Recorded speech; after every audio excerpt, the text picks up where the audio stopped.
I think what made a big difference to Supper's Ready and stopped it being sort of just another musical box was the idea of putting in the song Willow Farm in the middle of it.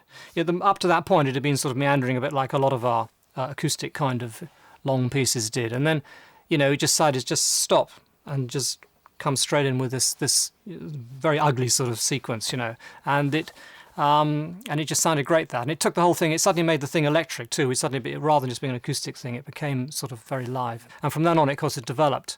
And the main bit I think we wrote sort of on the spot really was the bit that was called Apocalypse in 9/8, which was, Mike had this idea of just alternating between the sort of bass pedals and his guitar, and you go sort of like, boom, boom, but very random fashion. He wasn't doing anything particular at all. And then Phil had the idea of sort of trying to tie it down to a riff. And I said also the other thing to try and do is to tie it down to just 3 notes, because then I can play any chord I like on top of it, because it was going to be a keyboard solo. So so we went to. And with just those 3 notes there, you can play any chord you like on that in minor and major keys. So you've got this sort of, the major stuff, there's no problem. But you can also do minor and all the associated chords, so you can be happy or sad.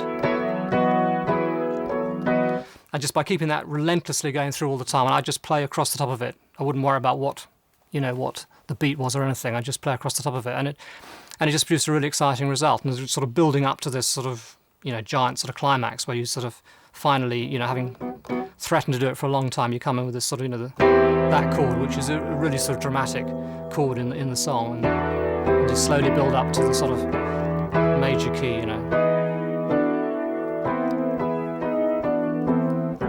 So all the way you got that.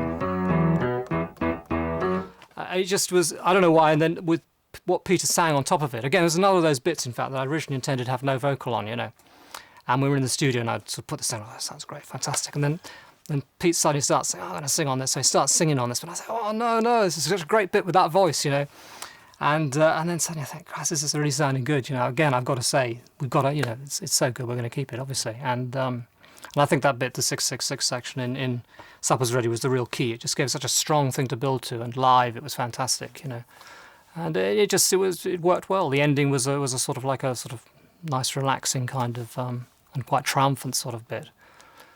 I was never really happy with the title. I always felt it sort of made it sound too, I wanted something more epic, I suppose.